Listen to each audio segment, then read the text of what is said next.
Welcome back to Nick Lenz's Comic Corner Classics. This episode number 1985 and Doubleshot number 1879. Excuse me. Now, these two trades, this first one, I was shocked the fact to see this at Barnes & Noble last weekend.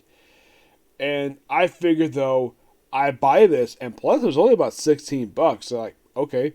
Plus, I got another book which I'm going to talk about next. But this one, I never thought I'd get my hands on this. Heck, even the person at the checkout was shocked to see this at the store. Given the fact this book came out okay, let me look it up on here. Just be quick before I announce what book this is, because it is shocking. Now, this book came out in 2007. Yeah, last month marked basically 15 years since this book came out. And what book is, you might ask? Marvel Zombies 2. Yes. Who would have thunk basically I get my hands on this book? You're thinking, wow, Marvel Zombies 2. You've already used 3, 4, and 5. And I believe you've used Supreme, if I'm not mistaken. Yes, but Marvel Zombies 2, the direct sequel to the original one. This is, I believe, about 50 years after the events of the original book, where the whole zombie plague thing. Now, this book is written by the master of basically zombie stuff in the previous decade, that being Robert Kirkman, who currently doesn't write any zombie books right now. As a matter of fact, let's see, I think he writes one book right now, if I'm not mistaken. Let's see. I think there is one book officially he does write. Let's see if I can find it here. The current book he's working on is Firepower. Yes. The previous book, the other two books he was working on at this point in time, was Outcast and Oblivion. Outcast actually ended about last year. Oblivion Song actually ended just this year. And if you think about it, most of his stuff is some Image. Yeah, most of his work comes from Image. His Marvel work is very minimal at best. I mean, here's what he wrote for Marvel's Life in this book. Oh yeah, by the way, this is the guy who started the Marvel Zombies franchise. He did the original miniseries, did the miniseries, and that was it. The only thing he's worked on at Marvel is, get this, he worked on the Marvel 29 one-shots, Mo-Fi. He worked on some issues of Captain America. It was actually the final 4 issues of Captain America Volume 4. 1 issue of Spider-Man Unlimited. An issue of X-Men Unlimited Volume 2. Epic Anthology came out in 2004. Yes, 2004. He worked on the Jubilee miniseries. Yes, Jubilee had her solo miniseries. He was the writer of the 3rd volume Marvel Team-Up. Yeah, he wrote the entire 25-issue run. Which, this is the one that introduced the character, I think his name was Titus, who actually appeared in the Captain Marvel movie. This is the book that introduced him. He also had the one issue where you have Blade team with a Punisher. He did Fantastic Four, Foes, New Avengers and X-Men, Captain America, America Supports You, Monstro story from Marvel Amazing Fantasy, What If featuring Thor, Hero became Galactus, which became present day stuff. Ultimate X-Men, he did a run for that one. He's actually, I believe, was the second last writer of the book before the book ended. He was the writer of Irredeemable Ant-Man. Yes, he's a creator of Eric O'Grady. He wrote, there was a second volume with Killraven, which was not released. He worked on the Destroyer book, and the last special book he ever did for Marvel, believe it or not, came out 12 years ago. Yeah, I'm not kidding about that. His work at Marvel only lasted from 2004 to 2010. No, seriously, he was only there for 6 years. Last book he did, X-Force Annual number 1 from the Chris Goes Quick Out Bud. Oh, by the way, this cover here, this front cover here, a lot of the covers for this book are basically nods to basically classic Marvel covers. This here, Civil War number 1, which came out a year prior. Issue 2, the back cover here, that's from Nick Fury Agent of S.H.I.E.L.D. number 4. Issue number 2, which is I'll show up issue 2. That's a variant of Marvel Comics #1, which, by the way, despite looking like the cover of Marvel Comics #1, the Android Human Torch does not appear in the book. So basically, in this book, we have it where 50 years pass by. The heroes who were the Galactus, the group Galactus, yeah, what they did is they ate Galactus, they devoured him, and they basically took his body as a spaceship and to go to outer space to devour half the frickin' universe. Yes, that's what they did. And apparently, later on, it's in the book they reveal they turned Gladiator into a zombie. Yeah, seriously. So, basically, Black Panther was actually one of the very few heroes left. And apparently his son was killed at some point. And Forge is still alive. Yes, Forge. Despite the fact the guy basically looks like he's put on like 40 pounds. Yeah, he's got a gut now. Yep. And there's also named Reynolds here. I don't think this is a nod to Ryan Reynolds, just a character named Reynolds. There is... Now, here's the strange thing about this. Despite having... Now, here's the thing. Yes, that is Captain America cover. But here's the strange thing. In this universe, Captain America was not called that particular title. He was called Colonel America. Yes, Colonel America. So it's revealed by Forge that he apparently took the body of T'Challa's dead son, in this universe anyways, and put basically the brain of Colonel America in his head. Yeah. Apparently he found the brain of Colonel America years prior. Now, this universe is also where this is also where Deadpool came from. He is not in this miniseries. He is in Marvel Zombies 3 and 4, but he is not in this miniseries because he's basically been taken to a different universe thanks to stuff related to Deadpool. And of course, it's also for this miniseries after they tried to eat people, like zombies do. Then, of course, Giant Man figures out, though, thanks to Wasp figuring this out herself, that the hunger is gone. They are not hungry anymore for flesh. Except for, apparently the other people are still hungry, just Hulk and Wolverine. They'll eventually get killed off anyways. The miniseries does end with basically having Fabian Cortez transport the remaining zombies to another world, and they're never seen again in this book. In case you're curious, though, does this universe ever pop up again? There is a rebooted version of this universe done years later involving a different virus. Yeah. But this book is pretty good. Kirkman does a great job with this book. I'm giving this book a 9 out of 10. Only check this book out if you're a zombie fan, or basically a fan of Robert Kirkman from his run for Walking Dead. Next up is Bloodstone and Legion of Monsters. Excuse me. This is another book. I did not know this book was coming out. I just randomly found this at Barnes & Noble, and this book was very recently released. This book, here's what this book contains. This might surprise you. Legion of Monsters, Volume 2. Yes, so second volume, because first volume was just a one-shot release in the 70s. The Forge miniseries. Astonishing Tales, Boom Boom, and Elsa. Because a lot of this book's about Elsa Bloodstone, the daughter of Ulysses Bloodstone. Marvel Presents 1 and 2. Marvel Presents number 1 is his debut of Ulysses Bloodstone. It's basically explaining his origin. Marvel Assisted Science Spectacular number 2. Girl Comics. This was apparently the second volume of the series. Third volume. Number 2. And Rampaging Hulk. This was the backup feature for the book. Issues 1 through 6 and 8. Now, beginning portion book is focused on Alyssa Bloodstone.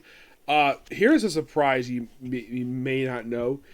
Did you know this book does not contain Alyssa Bloodstone's debut, which was from Bloodstone number 1? I think it was a 4-issue series released back in early 2000s, I believe it was. Yes, this book surprisingly does not contain that. I don't know why, but yet they contain early appearance of her late father, but not her first appearance. Also, Assistant Spectacular number 2, I believe was the first, or this issue here, was debut of Galatea, who is Galactus' daughter, who was going to be pregnant by the end of the series. It's weird. She very rarely appears in comics. She's basically, now, I think at one point they considered the Assistant Spectacular That was going to be her death, but they undid it. Now a lot of the issues in this book released out of order for some reason. The first thing you read when you read this book is the Legion of Monsters miniseries released in 2011. Now these are your writers for these issues. You have Dennis Hopeless, John Werner, the late Steve Gerber, Chris Yost, Rick Spears, and Faith Erin Hicks. These are your artists: Juan Doe, Mike Venberg, Sonny Trident, John Bushma, Bob Brown, Sal Bushma, Vel Monrick, Al Kupperberg, Joe James, James Callan, and of course Faith Erin Hicks writing her work. The covers. They actually list them on here. Now, mostly put the Legion of Monsters. It's basically the reunion of the original Legion of Monsters. Well, this group is comprised of, get this, Alyssa, Morbius, the Living Mummy, Phoebion, he's basically the Gillman of Marvel Comic Universe, Jack Russell, aka Wolfman, and the Living Mummy. Yeah, that's your lineup. And that's your lineup and they also have appearances in here by Santana and also Damien Hellstrom, the son of Satan. Yeah, this is a pretty fun miniseries. And I think before this trade came out, I think this may have been the first time this miniseries ever put the trade I could think of. Mostly it's like a cross-country type of miniseries. And it mentions a city in this book called Angel Grove, California. You're thinking, Angel Grove, is that a nod to Power Rangers? Because if you think of that, like, when you think of Angel Grove, usually the first thing people think of is Power Rangers. But here's the thing. No Power Rangers Marvel Comic Universe is probably just a name-only reference to Power Rangers. It's possible. It's not really delved into at all. Yeah, and of course you have Starplay the Dracula, and of course really the Morbius in this town. Really fun miniseries. I personally enjoyed it. Yeah, and then pretty much like, let's see, not that one. Oh, by the way, this is Galactus' daughter right here. Yeah, she doesn't really do anything nowadays. Not really. I think she made like 2 appearances and that was it. Let me. So after Legion of Monsters, it is, well, Marvel Assisted Size Spectacular. Yes. Which just also contains her story from that book.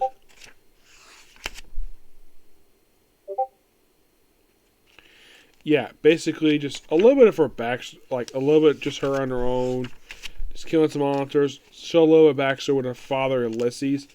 Now, as for Astonishing Tales Boom Boom Alyssa, this does not contain the Boom Boom story, it just contains the Alyssa story. Actually, just team up between the two of them. Yeah, it's just a team up book. This is by Rick Spears, art by James Scott. It's not bad art per se. At least I handed it to the artist, making Alyssa Bloodstone very beautiful. Yeah, it just a teen genre book, which is kind of weird. Girl comics. Just a girl comic, obviously. Yeah, they put in here her story from the book, and the artwork is fine. Nothing really. It's basically girlish star artwork. It's perfectly fine for what it is. And then we move to some more awesome stuff. We have Mar Presents number 1 and 2. Fun fact by issue 3. Did you know that was basically where the original Guardians of the Galaxy took over for pretty much the rest of the series? The book was concluded. Yeah, Mar Presents basically was, these 2 issues here were basically Ulysses Bloodstone's debut. Ulysses Bloodstone, the kind of best way to describe this guy, because he lived for centuries. I would probably say he is probably Marvel's take on Kamandi. A little bit, not much. That's one character I could say this is similar to. I honestly don't know. He just basically essentially a monster hunter. This basically is him operating modern day. This basically is his whole feature in the book. Yeah, this book here contains all of the solo stories that he made prior to his death in Rampage Hulk number 8. Which, here's the thing, in Rampage Hulk, when he, by the way, the Marvel Presents issues, they're presented in color. Yes. You think, really? Oh yeah, really. And Here's a strange thing you might be fascinated with. Did you know this actually is the first time that these stories been put into trade? Yep. And then we have, well, Rampaging on number 1. It just continues more. It just continues where Mar Presents leaves off, and in these issues, he teams up with Iron Man in these issues, which is so fun. Yep. Plus, at the end of issue 1, we see a debut of the original version of this character who does show up in the pages of Spectre Spider-Man. We have Killer Strike. This is actually his debut. And it's odd enough he started out as a Ulysses Bloodstone villain. And he's part of a group called The Conspiracy. And that's the plot thread we have of the entire Bloodstone issues, which is so awesome. Yeah, I love the Ulysses Bloodstone issues. Just really good here. They do have sort of a follow-up to his basically, they do wrap up sort of loose ends related to the Bloodstone itself, where basically it's concluded in the issues of Captain America, of all things. Yeah, one of 2 times I can think of where you have a character whose like series are in ends and have the plot threads wrapped up in the pages of Captain America. The other course being Deathlock. This book is really good. I think this book a 10 out of 10. Just really good here. Mostly I give that for the Ulysses Bloodstone stuff. That's a good 10 out of 10. What do I give the Alyssa stories? I give those a 9. Yeah, they're pretty good. Not as good as her awesome father, but now here's the thing about these issues for Alyssa. Now one thing I should mention though, this is now the miniseries Legion of Monsters that came out roughly 4 years. Was it 4 years? Actually, it was 1 year prior to revealing the fact that the beautiful Alyssa Bloodstone has a brother who is gay.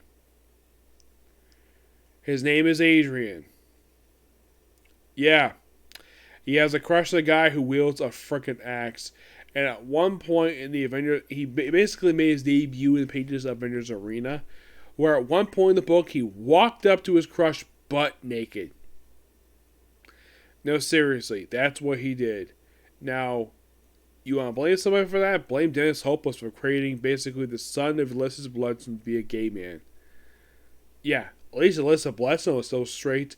I think like the last book she was featured in I could think of was, I think it was the Kelly Thompson run for Deadpool, because of course he was had Monster Island.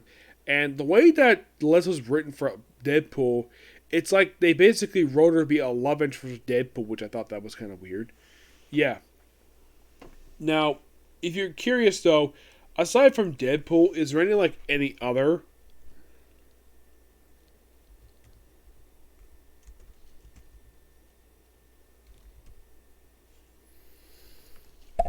other characters who...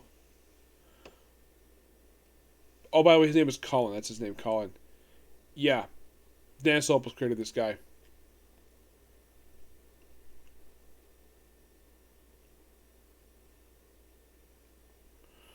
Apparently there's another... Yeah. I'm not really sure why in the world he basically was out of his gate, but that's basically where he is. Yeah, it was a miniseries. It was a... Yeah, it was 4 issues. I was right. It was 4 issues. Mm-hmm.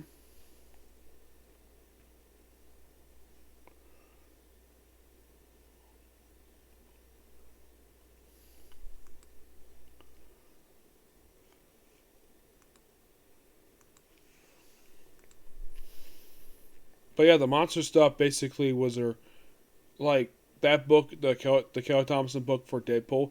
That was, I think, the most recent book she was featured in. At one point, I thought she died.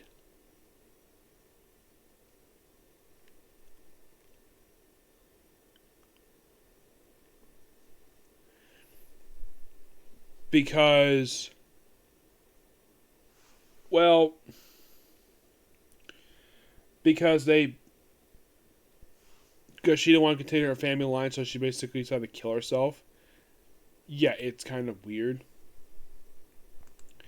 And apparently, for some reason, they made her part of the Disney special. Oh, okay. So I didn't know this. Apparently, I didn't know this book came out wasn't recently. This book came out 5 years ago. Yeah, I have no idea why in the world that Marvel that somehow that Barnes Noble got their hands on a book came out 5 years ago. It's one of the most baffling things related to Marvel.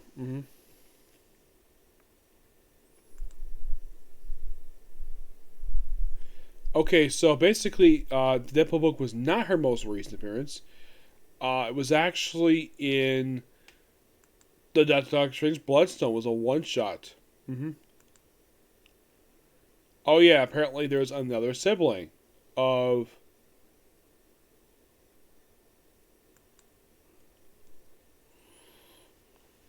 hers. Yes, it's basically Lyra Bloodstone. Yep. Which should be interesting when we get a chance to review the one shot, the companion book for Death Doctor Strange. Yep. But yeah, that's pretty much it for Cycle Review. Uh, well, I thought I had time to watch Bleach Snap, but that's proved to be not the case. So I'll probably watch it tomorrow. Yeah, I may hopefully get a chance to watch it before I go to Barnes Noble tomorrow. Okay, that's video. Bye.